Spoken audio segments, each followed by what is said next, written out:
Oh, hello there. Welcome to another episode of I Googled It, so it must be true. Today's topic is, do video games make people violent? Now, I know for a fact that that's true, but we're going to explore the internet and see if we can find otherwise. As you can see, I have my Google device right here. Let's jump right in. First things first is typing into the Google bar, do video games make people violent? Enter. LearnLiberty.org is the advertisement. They paid to be in this spot. Let's see this article. Well, that image is awfully striking, isn't it? Violent video games do not cause real-world aggression.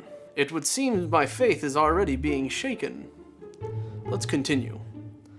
In 1976, a small video game publisher, Exidy, produced Death Race, a vehicular combat arcade game that allowed players to deliberately run over a gremlin, quote-unquote, that bore an uncomfortable, monochrome resemblance to a human stick figure. Maybe it was the fact that the game was originally called Pedestrian, or the fact that each successful impact was marked with a tombstone, but in the 70s this was considered a violent video game.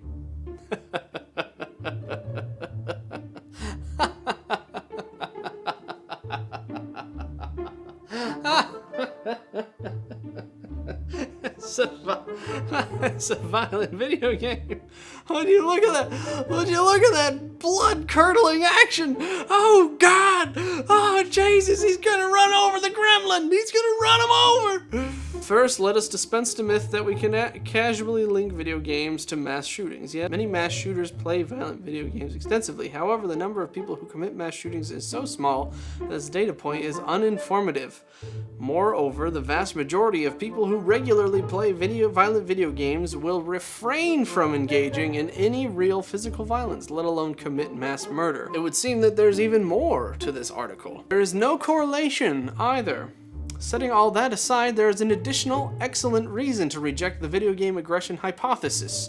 Over the last 30 years, video game sales have skyrocketed, and the games themselves have become both A, more realistic, and B, more violent.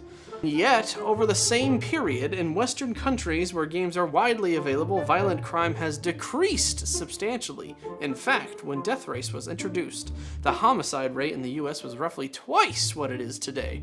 If one were to ignore warnings against inferring correlation from causation, one might be tempted to conclude that violent video games actually reduce aggression. Well, there you have it. From LearnLiberty.org, violent video games do not cause violence in real life, or even just video games in general. But one website isn't enough. Let's keep going. Here we go. Do video games lead to violence? On CNN.com. Ah, we've got a lovely picture of our commander-in-chief. Let's just scroll down. Oh, would you look at that? Trump blames video games and movies for violence. Let's watch this oaf, shall we? We have to look at the internet because a lot of bad things are happening to young kids and young minds, and their minds are being formed.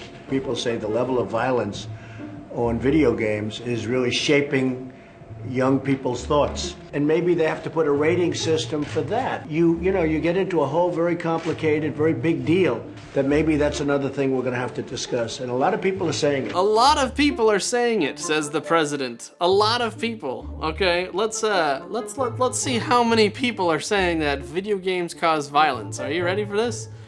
I searched, do video games make people violent? You see that? Yes, at the top, correct. Video games and violence, does it cause real aggression? This one we read says no. This BBC article says, what does it say? Skimming through it. Play Call of Duty for 3 hours, you might feel a little bit pumped, but you aren't going to go out and mug somebody. It seems they're about indifferent, but leaning on the side of, it does not make you violent. At mirror.co.uk, violent video games do not make players more aggressive in real life. A study finds. Gizmodo.com, science finds once again that violent video games don't turn people into rage monsters. Violent video games and aggression at centerforresearch.org. It is important to keep in mind that violent video game exposure is only one risk factor of aggressive behavior. For example, mental illness, adverse environments, and access to guns are all risk factors of aggression and violence. So in other words, not necessarily. There may be a social comparative that maybe when you play a video game you might feel a little bit amped, but there is no direct correlation that video games make you violent. And yet here we are, the President of the United States says, And a lot of people are saying it. a lot of people are talking about it. Well, President Trump, it would seem that a lot of people are talking about how video games don't make people violent. Let's move on. www.sciencedaily.com. No evidence to support link between violent video games and behaviors.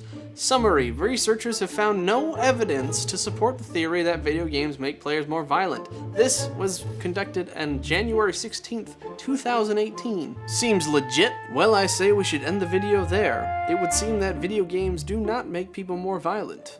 The evidence is all there, folks. I hope you all learned something, and I will see you in the next episode of I Googled It, so it must be true. Farewell.